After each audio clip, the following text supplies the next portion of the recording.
Good afternoon. My name is Susan Vance. I belong to an organization called SNAP, Survivors Network of Those Abused by Priests. If you'd like to know more about our work with clergy abuse victims and actually all victims of sexual assault, please go to snapnetwork.org. These people behind me are standing with me today in an effort to do something we feel is critically important. Some of us belong to organizations and some of us are laity in the faith in the church and some of us have no affiliation. But we do recognize something very important, and that is that Bishop Richard Stika of the Diocese of Knoxville must resign or he must be removed by the powers in the church that can do so. We demand the resignation of Bishop Stika. Before this is over, you are going to understand why we are doing so. Many people out there will be shaking their head, saying, "Oh, he is a wonderful man." Listen to what we have to say, because we have endured as survivors of clergy abuse, as members of parishes. We have survived Bishop Stika for, I think, about 13 and a half years, since 2009. And it is no small thing that brings us here today to tell you he must go. It's time. The first person I want to speak today is Michael Code. Mike is from Nashville, Tennessee, and he is a survivor of clergy sex abuse. Michael, Ann Brentwood, David Brand, and I have stood on street corners for years. Michael longer than I, but I have been out there for 20 years doing this, trying to let people know that clergy sex abuse is a grave, grave error. Well, it's a grave crime in our church, and we must stop it immediately. I want Mike to step up and address you, and I know that you will find his words very gratifying. Michael?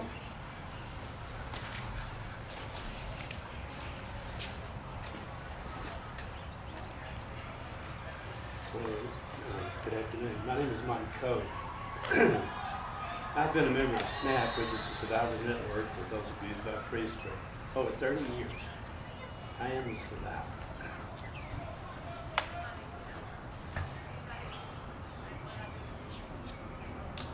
As an adolescent, I was abused by two priests, and the abuse continued over several years. I have struggled with this throughout my life. Through my struggles, I have assumed the goal of seeing that not one other child or vulnerable adult is abused. Sadly, the biggest obstacle to ending the abuse is the hierarchy of the Catholic Church. For years, I've asked bishops everywhere to become proactive and put a stop to this terrible scourge. For years, I've been ignored. The hierarchy of the Catholic Church in Knoxville is no exception. They have either participated in abusing and they have allowed abuses to continue. My cousin, Monsignor Xavier Mankel, was no exception. Monsignor Mankel held many positions of authority for years in the Diocese of Knoxville. I have pleaded with him countless times to enter this cover-up and see that it never happened again. I was not surprised when Monsignor Mankel and the Diocese of Knoxville were named in the recent lawsuit. Monsignor Mankel is deceased, but the co-conspirator, Bishop Richard Stika, continues this saga. Bishop Stika is a sad example, and he has demoralized the faithful of the diocese, and he has demoralized his priests. Numerous priests of the diocese have been disillusioned and scandalized by his actions, have asked that he resign. We ask the same today. I stand here today in solidarity with the victims of abuse by priests of the Diocese of Knoxville. I have worked with many of them, and I've seen them struggle, leading sad lives. I have seen men whose lives have been taken long before their time, and I've seen suicides. My heart goes out to them, and I'm so proud of their courage and And I would urge anybody who knows of abuse to come forward. We're here to help you. Thank you.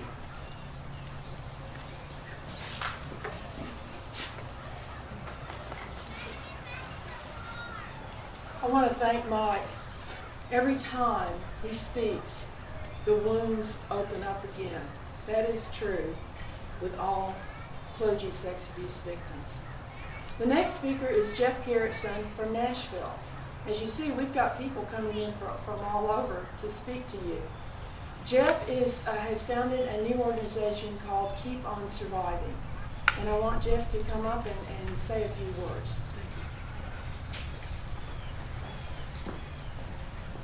Hello and good afternoon. I'm here not as a Catholic, although I love it, know many Catholics. I'm not here as a survivor, although I know and love very many survivors. I got this as someone that is concerned for the community. I was born and raised, grew up in the area over which Bishop Stika currently presides.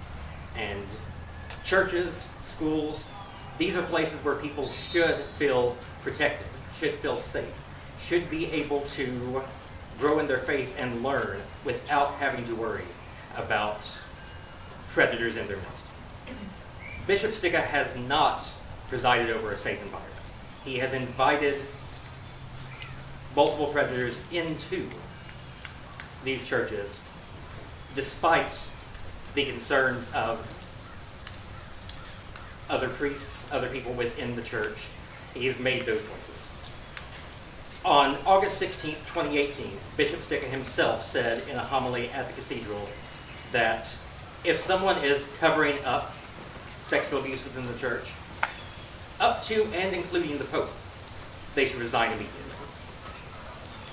Bishop Stika, if you see this, and we have every reason to believe that you do see these things, we ask you to practice what you preach and to resign immediately. Thank you. Thank you, Jeff. The next speaker is Chris O'Leary from St. Louis, Missouri. As you know, Bishop Stika and Cardinal Regali hail from the same area, so Chris has some insights that are very important. He is also a survivor, which he will discuss with you, and I think that the more you hear the pain of our survivors, it makes a difference. Yes.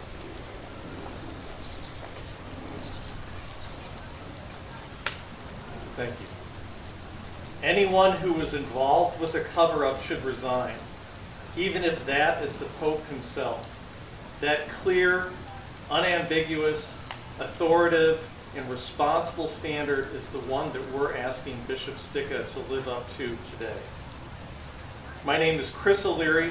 I'm a survivor of the Catholic sex abuse crisis. In the late 70s, early 80s, I was sexually abused, exploited by a priest named Father Leroy Valentine. Abuse that was witnessed at least in part by my friend the Cardinal, who's now a Cardinal of the Catholic Church, a potential future Pope, a potential first American Pope. He saw, at least in part, knew of my and our sexual abuse by Father Valentine at the Church of the Immaculata in St. Louis and did nothing to stop it. Nothing changed during the 2 years that he overlapped with my abuser, Father Leroy Valentine. If you know the movie Spotlight, if you've seen the movie Spotlight and if you haven't, you should. My story is basically the sequel to the movie Spotlight. Where the movie Spotlight leaves off, my story picks up or resumes. Why am I here in Knoxville for the 4th time this year? Why do I keep coming back here? Because 45 years later in my case, 70 years later in Mike Code's case, 20 years later in the case of Spotlight, in the Dallas Charter, 3 years later in the terms of the Pennsylvania Grand Jury report, nothing has changed. And Bishop Stika, Bishop Rick Stika of the Diocese of Knoxville is emblematic, is symptomatic of that problem. Too much of what the Catholic does, the Catholic Church says and does, is just empty talk. The Dallas Charter, by and large, Bishop Stika gives the lie to the Dallas Charter. Vos Estis Lux Mundi, Pope Francis' Bill of Rights for Survivors, Code of Conduct for Bishops was a sham. We are here because of the problems with how the Catholic Church is conducting itself in terms of the Catholic sex abuse crisis and the enabling by other organizations, including law enforcement. My own case involves and implicates the former Attorney General of the state of Missouri, now Senator Josh Hawley, the current Attorney General of the state of Missouri, now Senate candidate and likely Senator Eric Schmidt. That's a problem. That is the problem, that so little has changed in the Catholic Church in terms of the enabling of the Catholic Church, the continuing cover-up of the sexual abuse of children. All of which means exactly what my sign says: Catholic children remain in danger. That's the problem that I and we are trying to make. That's the problem we're trying to solve. That's the point we're trying to get across. Catholic children remain in danger because of people like Bishop Rick Stika. I refuse to allow what happened to me to happen to anyone else. I'll be damned if I allow what happened to me to happen to anyone else. So I am going to speak out against what Bishop Rick Stika is doing. One of the greatest fears that a survivor can have, I'm sure my code can attest to this, is the sense that it's happening again. Well, that's the sense that I get in St. Louis, and it's the sense I get in Knoxville. That's why I'm here for the 4th time this year. That's why I'm speaking out against Bishop Rick Stika. Is it going to happen again? I'm not going to allow that to happen. And as a survivor, I want to say to the people here, who are gathered around me, thank you for standing up for children, for standing up against abuse. You're doing the right thing. You're doing the Christian thing. The people who've written the letters, the people who've signed the letters, the priests especially. I get the question from my mom, are there any good priests left in the Catholic Church? I can tell her, yes, there are good priests left in the Catholic Church in the Diocese of Knoxville, because I know they are going through hell. They are being put through hell by Bishop Rick Stika in trying to fight against the abuse, fight against the problems that the people in Knoxville are facing. Bishop Rick Stika will put forth the narrative that he is a friend of survivors. I know for a fact that Bishop Rick Stika is not a friend of survivors. Bishop Rick Stika is no friend of survivors, as I know as a survivor. I went to Bishop Rick Stika for help in the summer of 2018, for help getting help from the Archdiocese of St. Louis. I asked him if he could ask the Archdiocese of St. Louis to call off the dogs, to end the smear campaign that the Archdiocese of St. Louis was conducting. All I got was gaslighting, manipulation, lies, what I call the abuse of the abused. Bishop Rick Stika abused me psychologically as he has abused other people. I know exactly what people are talking about because I experienced it personally, which is why I'm here in Knoxville for a 4th time this year. And then in 2020, in August, Bishop Rick Stika actually happened to be up in St. Louis. I again went to him for help, explaining how the Archdiocese of St. Louis was in violation of Vos Estis Lux Mundi, how it wasn't following the Pope's promise of helping survivors. Bishop Rick Stika told me, no, that's not right. There's no way that can be true. Bishop Rick Stika called me a liar to my face in August 2020 on the steps of the Cathedral Basilica in front of some other people who can actually attest to that. In 2022, he's actually offered to meet with me, and then he retracted that offer and blocked me on Facebook. Again, the standard is anyone who was involved with the cover-up should resign, even if that is the Pope himself. So what evidence is there of a cover-up being perpetrated by Bishop Rick Stika and others in the Diocese of Knoxville? First and foremost, there's the note from the seminarian Wojciech Subczek, dated 2019, Valentine's Day, February 14th. Quote, and I'm getting this from the lawsuit, from the filing of the lawsuit, "And for what was wrong, I apologize with all my heart."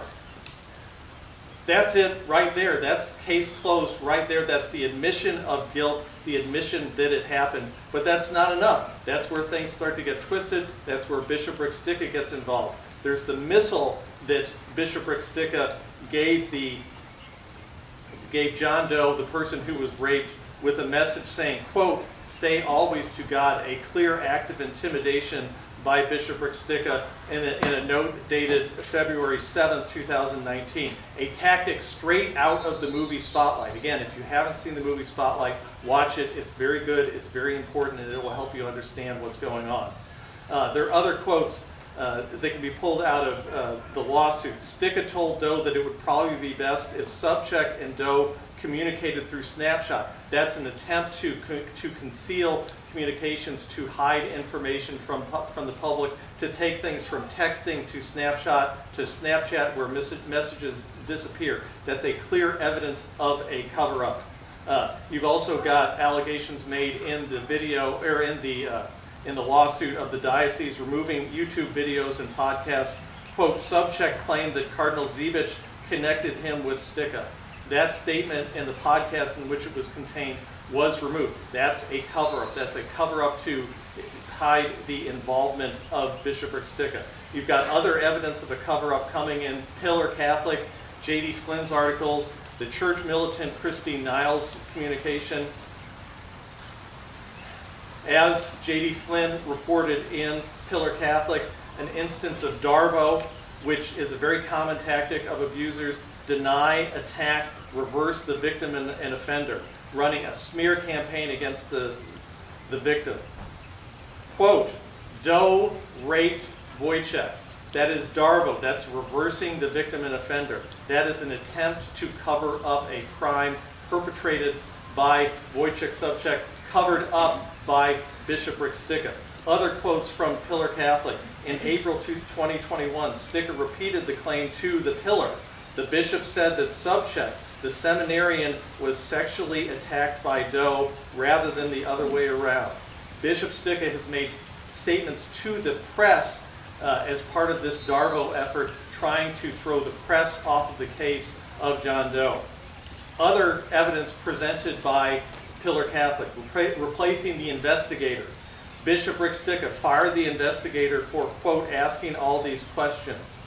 The second investigator, the one who replaced the one who was fired, interviewed only Subcheck, which I can relate to. That happened in my case, actually. The Archdiocese of St. Louis talked to my abuser. He said he didn't do it, so they believed it. From the Pillar, quote, a Knoxville priest told the Pillar he believes that Stika has impeded or restricted investigations into the seminarian's misconduct. Close quote. Thank you, priests. Thank you for stepping up, for doing the right thing, for doing the Christian thing. Too much of what's going on is very Catholic, but it's not very Christian. This is the Diocese of Bishop Rick Stika, which is Catholic but not Christian. It encourages me to no end to see the people here trying to pull the Diocese of Knoxville back to the way of Christ, and it encourages me to no end to see the priests of the Diocese of Knoxville trying to pull the church back to the way of Christ, unlike Bishop Rick Stika. Quote, one priest in the diocese was threatened in April with canonical penalties after he raised concerns about the 2019 allegation against the seminarian. Several diocesan priests told the Pillar. Thank you, J.D. Flynn. Thank you, the press, for putting forth this information explaining the misdeeds of Bishop Rick Stika. Then you've got the lawsuit. The pseudonym is being fought by the Diocese of Knoxville, by Bishop Rick Stika. The opposition, the fighting to name the plaintiff is intimidation, a violation of diocesan policy. Quote, the privacy of a victim shall be honored, the right of a victim to maintain policy shall be guarded. Close quote. So much for policy. These are empty words. Unfortunately, this resonates with me in terms of Pope Francis. Vos estis lux mundi, a lot of talk. I'm from the show me state. Show me. I know that talk is cheap. Bishop Stika is not living up to the show me ethos of Missouri. He's an embarrassment to the state of Missouri. Documents, you've got the protective order, very much like Spotlight. The Catholic Church thinks it's above the law, a policy that, thank God, the judge in the case rejected, an argument that the judge in the case rejected. Thank you, Judge, for rejecting the argument that the Catholic Church is above the law.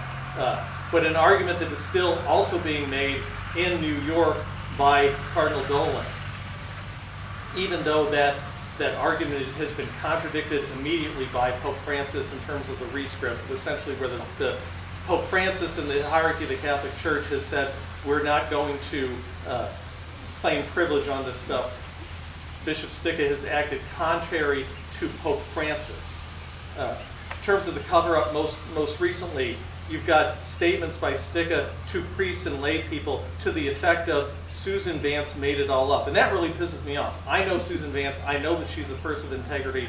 For anyone, especially Bishop Rick Stika, who I know of and who has gaslighted me, to impugn the character of Susan Vance, that pisses me off.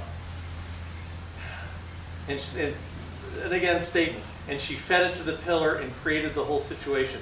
I do not believe that statement. I believe in Susan Vance. I believe in Susan Vance far more than I believe in Bishop Rick Stika. Again, because I have personal involvement with Bishop Rick Stika. That's why I'm here. Beyond Bishop Rick Stika's psychological abuse of me. Again, there are more problematic behaviors. There's his, when I was a parent, I used to claim special powers. That was just to get my kids to do what they want to do. Bishop Rick Stika has claimed to possess special powers. He, quote, knew in his heart that the seminarian is absolutely innocent. I'm sorry, but that's an idea of 20 years ago, of 45 years ago, of 70 years ago, this idea of knowing in your heart whether someone is guilty or innocent. That's further evidence that nothing has changed in the Catholic Church. Bishop Rick Stika, quote, I know he is innocent. No, I'm sorry, Bishop Rick Stika, you cannot know whether he's innocent. You should trust your investigators, and rather than replacing them, you should trust them to come to the conclusion to ask the questions that are necessary. This is even more personal for me because not only is Bishop Rick Stika from St. Louis, but the seminarian is now in St. Louis. He's being hidden in St. Louis, putting the gay community, the Sloop community, the St. Louis community at risk. You can verify this through the St. Louis University website, the People Finder. Just search for WOJ. You'll find results, one of which is the seminarian Wojciech Sobczak. That is an incredibly difficult thing for me to understand, that the seminarian, an accused rapist, a multi-accused abuser, lives just a few miles just on the other side of Forest Park from me. That's incredible. And what's also incredible is the collusion and collaboration between the Archdiocese of St. Louis and the Diocese of Knoxville. This is an old school shuffle, as from the bad old days, from 45 years ago, from 70 years ago. What exactly has changed? Especially since, near as I can tell, based on statements coming out of Pillar Catholic, the seminarian Wojciech Sobczak remains on the path to ordination. Quote, the seminarian is eligible to reapply to the diocese in 2 years, Stika said, close quote. So what exactly has changed in 20 years since Spotlight, in 45 years since my abuse, in 70 years since Mike Code's abuse? What exactly has changed? Where's the zero tolerance? Where's the accountability? I don't see it. Instead, I see the Dallas Charter, which is full of the dirty little secret, which gives the lie to the dirty little secret. Knoxville gives the lie to the dirty little secret of the Dallas Charter, which is that bishops are the sole authority in terms of determining the innocence or guilt of seminarians. Yes, there are all these rules and these policies and procedures, lots of tests, but they only apply in certain cases. They don't apply in the case of seminarians. As Bishop Rick Stika of the Diocese of Knoxville proved, kids, per the Dallas Charter, are being protected from their grandparents, but they're not being protected from seminarians like Wojciech Sobczak. The rules only apply if the bishops say they do. Still, now, 45 years later, 20 years later, 70 years later. Are there any good priests? Yes, and those priests are terrified of their bishops, of Bishop Rick Stika. As society should be terrified of Bishop Rick Stika and the hierarchy of the Catholic Church, who are making First Amendment claims that they are above the law, that the seal of confession just wipes clean and helps them conceal everything that they've done in terms of abuse. Again, the standard, which is not my standard, it instead is the standard set by Bishop Rick Stika himself on August 26, 2018. Quote, anyone who was involved with the cover-up should resign, even if that is the Pope himself, for we need cleansing and purification in our church. Those are the words of Bishop Rick Stika. Those are the words that I and we are calling on Bishop Rick Stika to live up to. Bishop Rick Stika, live up to the standard you set in 2018 and resign. You are an enabler of abusers, It's intolerable. You are a threat to children, to women, to all Catholics, and all of society. And most simply, you are an embarrassment to the church. You bring shame and dishonor to the church. You give the lie to the Dallas Charter. Pope Francis, you've said you won't act until Catholics remove the pressure. We know from long experience, from 20 years ago, from 45 years ago, from 70 years ago, that you will not act if we remove the pressure. Pope Francis, if Bishop Rick Stika will not resign, we are asking you to remove Bishop Rick Stika.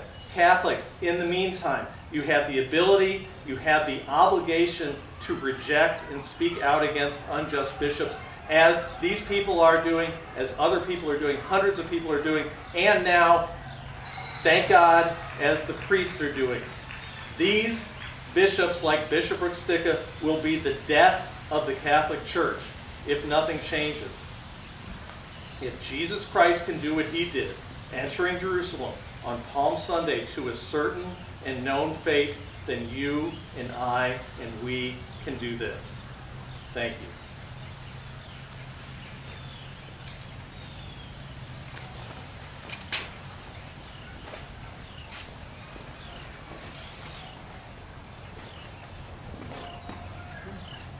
Thank you, Chris. I'm glad you brought up the fact that I made everything up, because I didn't have to say it. But I just want to say to Bishop Stika, keep me on top of your intimidation and retaliation list. That will be fine with me. And I've been there a while, so I'm pretty comfortable there. I want to go ahead and tell you a few things. When my friends behind me raise up these packets that you've got and wave them around, I gave these to them, and it's for a very good reason. This packet is addressed to Archbishop Fobb of Louisville, Kentucky. He is in charge of actually all of the dioceses of Kentucky and Tennessee. I'm asking the people who get these packets, and I'll put one online, to go ahead and read what's in there. There are letters from the Chattanooga area people asking for Bishop Stika to resign. There are letters from Knoxville area people asking Bishop Stika to resign. I want them to, if they would, go through there, sign those, send them to Archbishop, make up, I hate to say make up because Bishop Stika's favorite word. Put together a letter to send to the Archbishop as well. Also in this packet is a letter I wrote to the Archbishop. In 2019, Bishop Richard Stika and diocesan lawyer Gino Marchetti put a non-disclosure agreement in a settlement with a victim. This is against the Dallas Charter, Article 3, and has been against church law since 2002, but Bishop Stika included it. When the other lawyers took out the non-disclosure agreement, he put a non-disparaging agreement. Again, illegal. This has gone on since 2002 across Tennessee in Memphis, Nashville, and Knoxville. And I've listed all the bishops in this letter who have been guilty of doing this, so that everyone can see and the Archbishop can know. Long story short, no one at the United States Conference of Catholic Bishops will answer 5 letters sent to them in this regard and 5 complaints lodged. If these good people behind me know this to be true, they think if they just ignore the laity, we will go away. Well, we're not going away. You can see that people are standing here risking being on the intimidation and retaliation list of Bishop Rick Stika. And they are doing it proudly and knowing that it is the right thing to do. We must, in all instances, stop the intimidation of victims. It's been illegal for a long time. Tell the Archbishop he can put it into it. There are 2 letters that I'm going to quote from, and let me go ahead and get over to those. The Chattanooga people have been very active and had garnered about almost 400 signatures for a letter. Here are some excerpts. These are things that they have said to the Archbishop, to the Papal Nuncio, meaning the Pope's representative in Washington. They've said this, and I'm not making it up. Here's what they said. He has brushed off comments of concern from those that have been victimized, those that have made observations of inappropriate behavior, and even those with general concerns and questions. His behavior is that of a bully, victim blaming rather than that of a pastor concerned with all Christian faithful entrusted to his care. These are all about Bishop Richard Stika from the Chattanooga people. His lack of empathy and the arrogance with which he dismisses the situation gives cause for great concern. He is clearly incapable or impaired in his ability to fulfill his duties. They have a section called Priestly and Laity Intimidation, and this is what they said. We cannot speak to specific instances of intimidation and bullying by the bishop without putting laity and priests in fear of retaliation. You're going to hear intimidation and retaliation over and over again in regard to Bishop Richard Stika. Those who have dared to speak out about the intimidation and retaliation are further humiliated by the bishop and the diocese and made to suffer further. The tactics used in the abuse lawsuits are less than ethical in the eyes of the faithful. I'm going to get to one other thing after this that is very important. Remember that Bishop Stika fought to have the name of John Doe put into the public domain. This was in July of 2022. They fought in Knox County Circuit Court, and John Doe will have to now refile his case using his name. What happened to this wonderful attitude of the church of caring for victims? It's not there. And the one who has to put that forward is the bishop. He's not doing that. He has intimidated John Doe, or he thinks he has, but you have to know this. John Doe will not be intimidated. His lawyer has said publicly that a lawsuit moves forward. Bishop Stika has recently said John Doe will be too embarrassed to have his name out in the public domain. No, that is not true. John Doe is a hero, and so is his lawyer, for being smart enough and caring enough to do what is the right thing to do. Chattanooga also says this is not an atmosphere that our priests should be required to operate under. So true.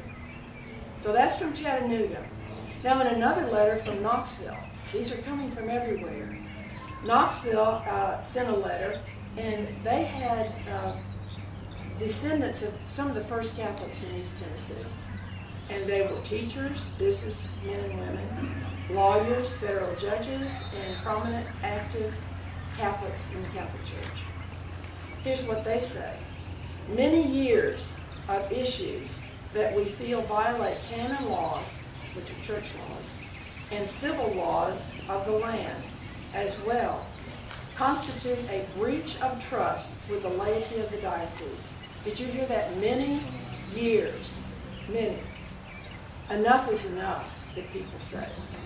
Outright lying or denying that there is a problem or that any incident has happened is outrageous.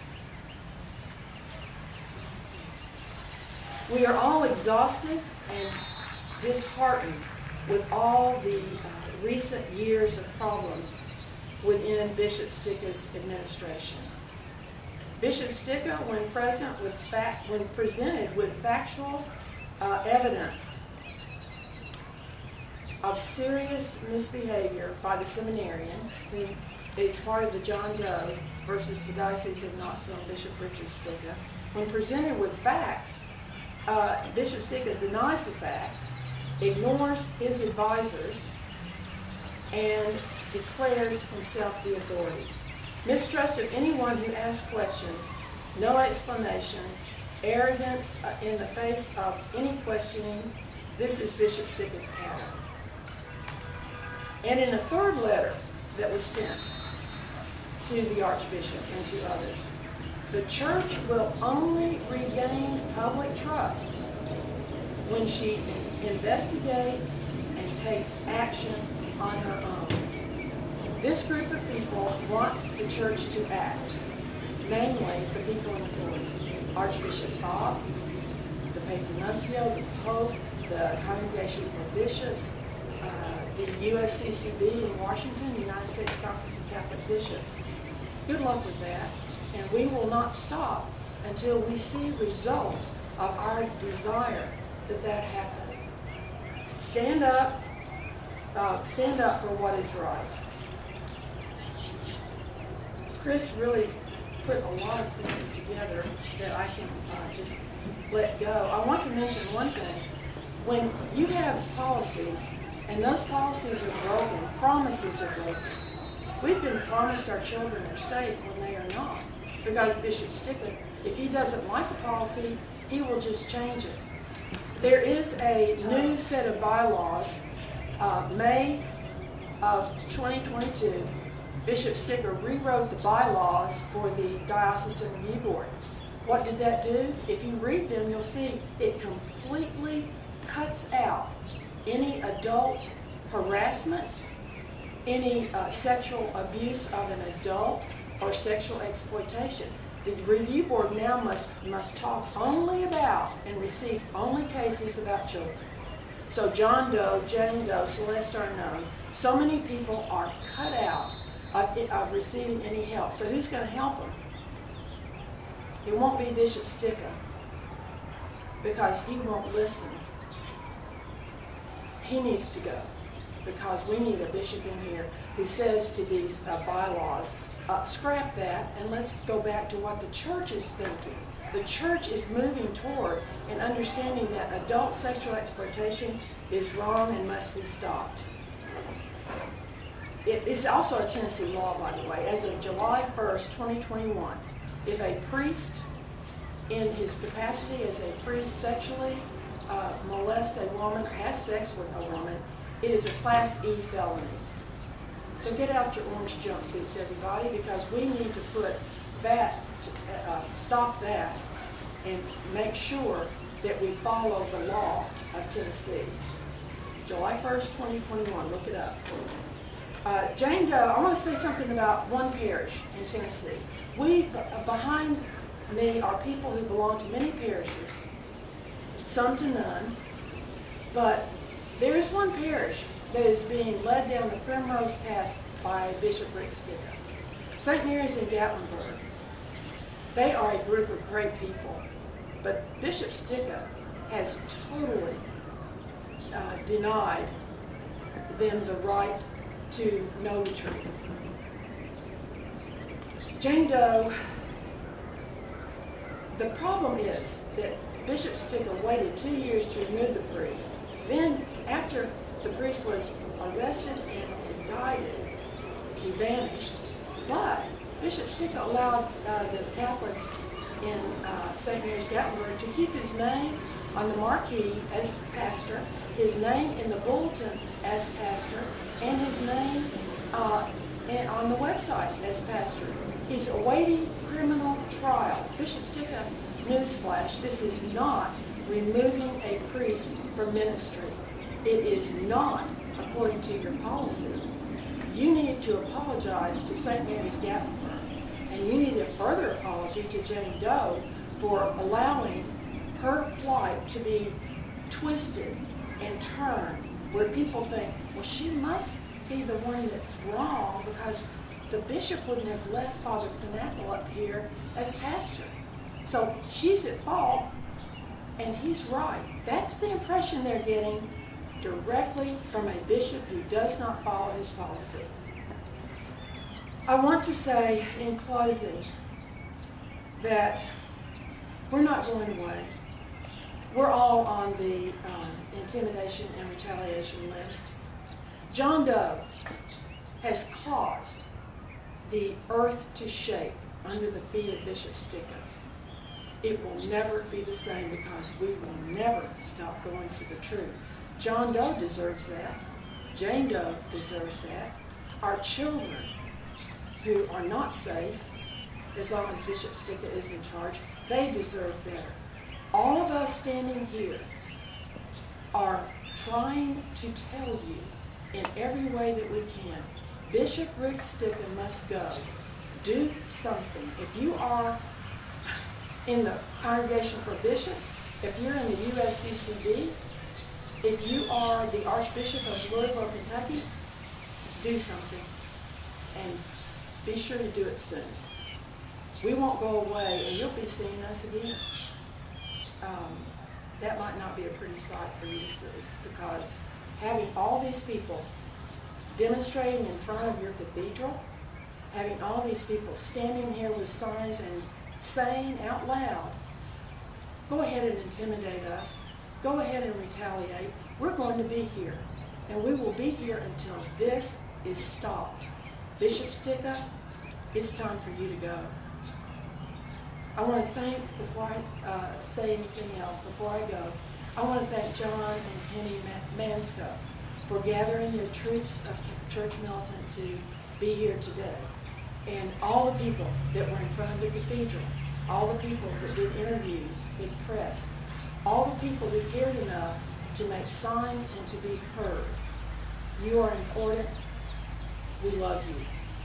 Thanks to Mike, thanks to Jeff, thanks to Chris for telling heartfelt stories. And before I forget, John Doe, you have made a difference. You will